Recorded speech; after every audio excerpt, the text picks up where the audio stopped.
Hello, everyone. This is criminal profiler Pat Brown, and this is Dear Profiler Pat, where you send me questions, ask for my advice. I give you the advice. You take it, you don't take it. And all the rest of people who are watching the video may get something out of my answer because we all have similar problems. And so it's always worth seeing what other people go through and how some advice would help them, and would it help us too? Anyway, let's go ahead with this one. If you're new to the channel, please do like and subscribe. Hit that subscribe button, and also check my playlist. There's a number of them, and you can look at the different areas of life that you might like to get some advice in, or send that advice over to somebody you love. Unsolicited, which usually doesn't go well. But anyway, Dear Profiler Pat, is it worth going to college these days? I think this is a great question. It actually was a great question 20 years ago, tell you the truth. Okay, so the question is this. Dear Profiler Pat, do you think it's worth going to uni? Obviously, you're not in the U.S., so you say uni. We tend to say college. Is it worth doing uni, going to college, to study for a degree? Because there have been cases of people going to study at uni and they have not been able to secure a job that they have the degree in. And they are stuck with student loans. Oh, yes, they are. That includes me, by the way.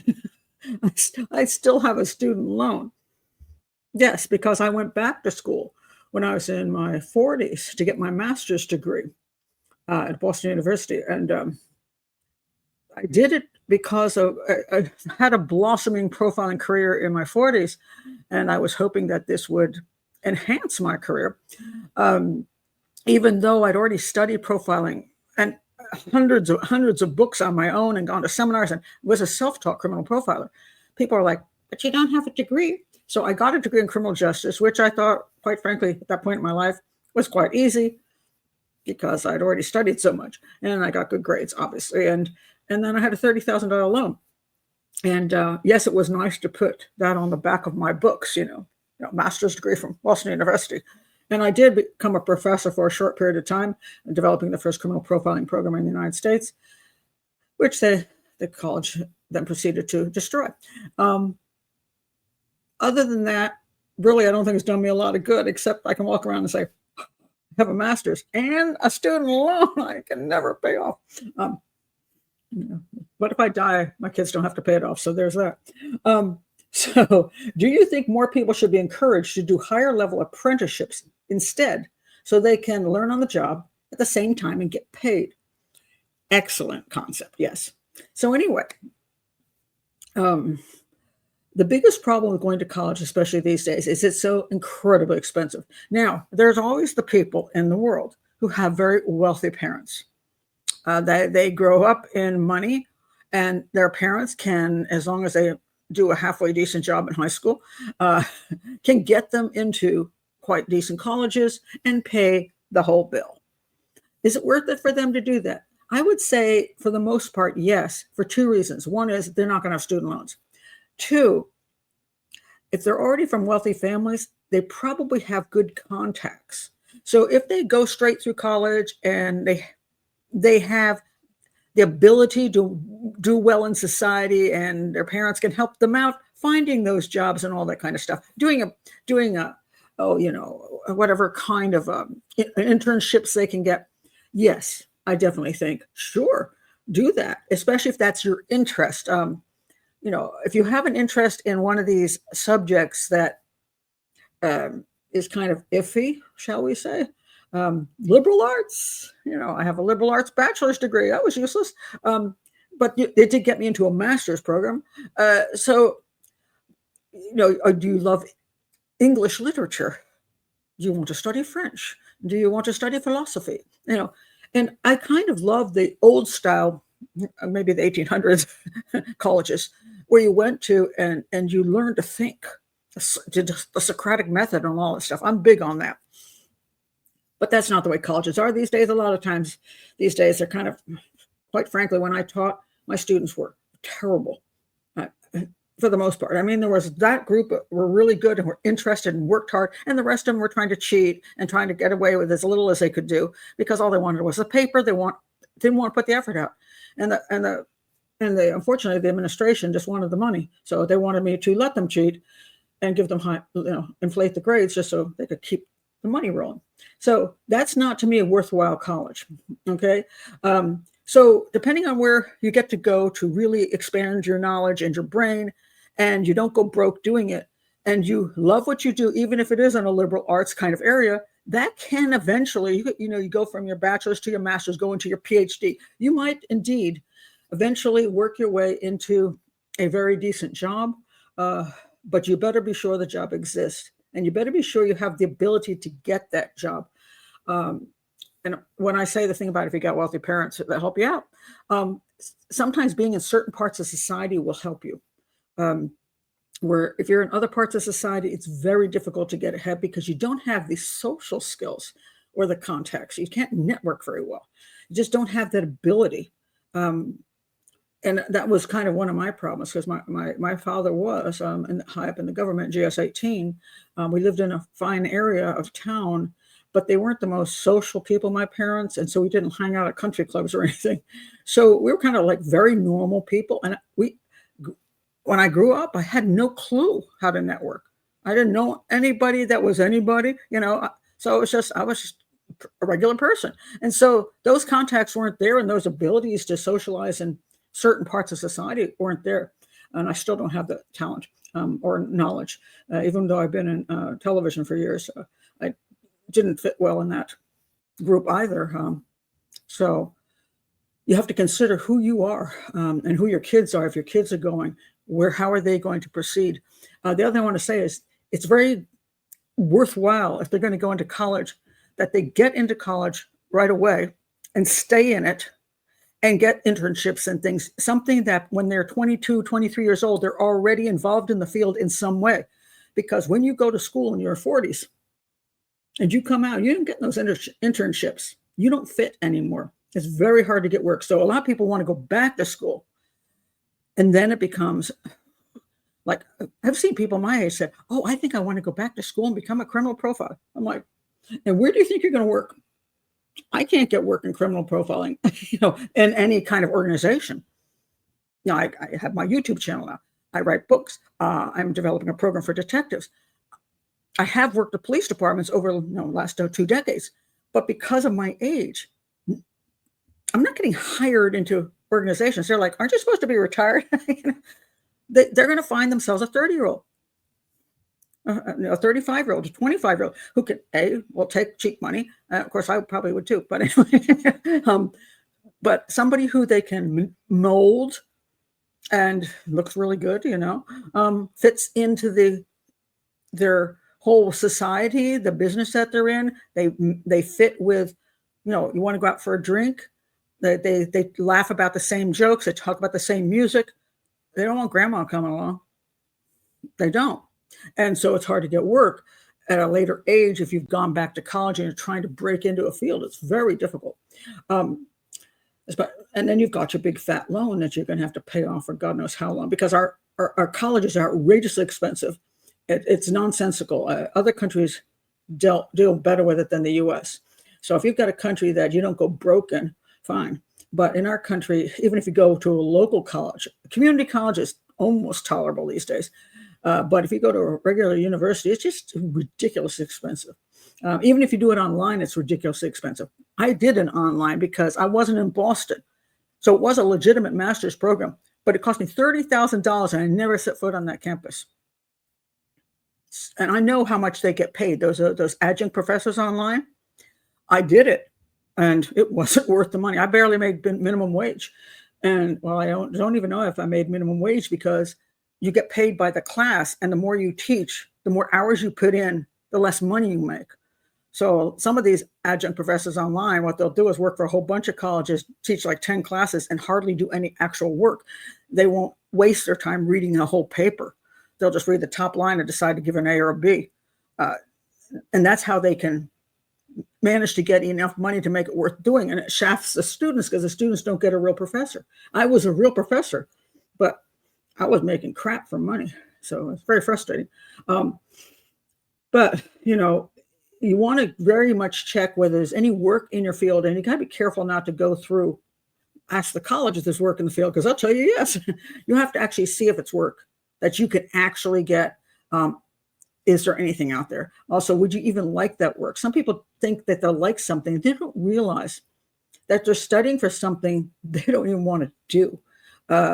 For example, I love anthropology. That was my first study, was anthropology. I loved cultural anthropology. And my idea of cultural anthropology was to go to some country and sit in a cafe and drink beer. I mean, apparently that is not what the job entails, because it was a tremendous amount of research work and writing and doing, taking notes, and it wasn't my thing. So I did move on, but still love anthropology. But be sure that it's something worthwhile. But because it's such a long process going to school, you better damn well be sure there's something at the end of it for you besides a loan that you have to pay off. So going to the other possibility, what about if what else could you do? Now, I look at my three kids, and my daughter, who was the oldest, she immediately became a police officer. She is now just hit 20 years of retirement. She can retire already. She worked very hard. I mean, she's worked many, many hard years, and she's been a detective for the last 10 in sex crimes and child abuse and homicide. So she's done she's worked hard, but she's earned a good living. She has no college loans, and she went straight to work as soon as she could get into the police academy. And now she's going to probably continue a few more years, and then she will retire and do something else. My second son, I'll go to my second son. I have two sons. So one son, when he got to adulthood, he went into a security work. He could get work right away. He did that. He did a lot of good stuff. He worked with NASA, being security with them, ran a SWAT team. So he went on, did that for years, and then it became one of these jobs that had as a limit, and he couldn't go further. So he took this leap of faith, and he jumped because he got an opportunity to work in installation of security equipment. And he had to start kind of, lower, take a pay cut. But there was security equipment that was being put into these huge government buildings. He's doing great. He's making way more money than he ever made in security. And he's moved up in management, and he's doing fabulous. And he doesn't have a student loan. My daughter doesn't have a student loan. He doesn't have a student loan. Then we go to my other son. He was my college kind of guy. He loves studying stuff. He studied economics. He went even to India and studied economics at one of their in the master's program over there. Although it was for the bachelor's here. And when he finally got out, it was just like no way to get any decent work in it. So he got into solar and roofing. And that's where he ended up making his living until he injured his back, which is why I can't work in it anymore. But he would like to, he's got the big student loan. He would like to go back into something that has to do with economics and politics and that kind of thing. But he's in his 40s.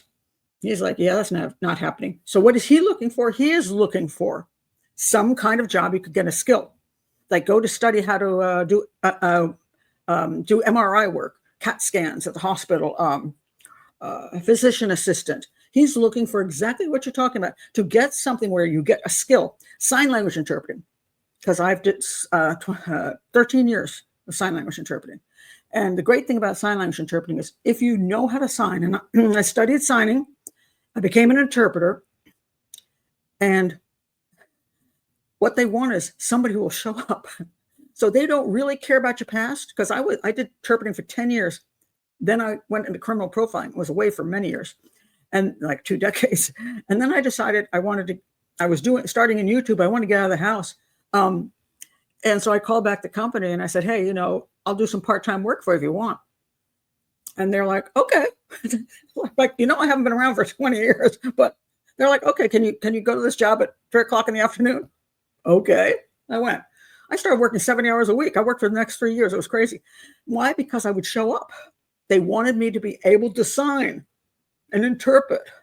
They didn't care what I was doing, for years. They didn't want to see a paper. They didn't care. Now, there are sometimes you have to get certifications. Maryland has just gotten real obnoxious. A certain certification process is now being installed, which they're running out of interpreters because interpreters can't pass the certifications, even though they're competent.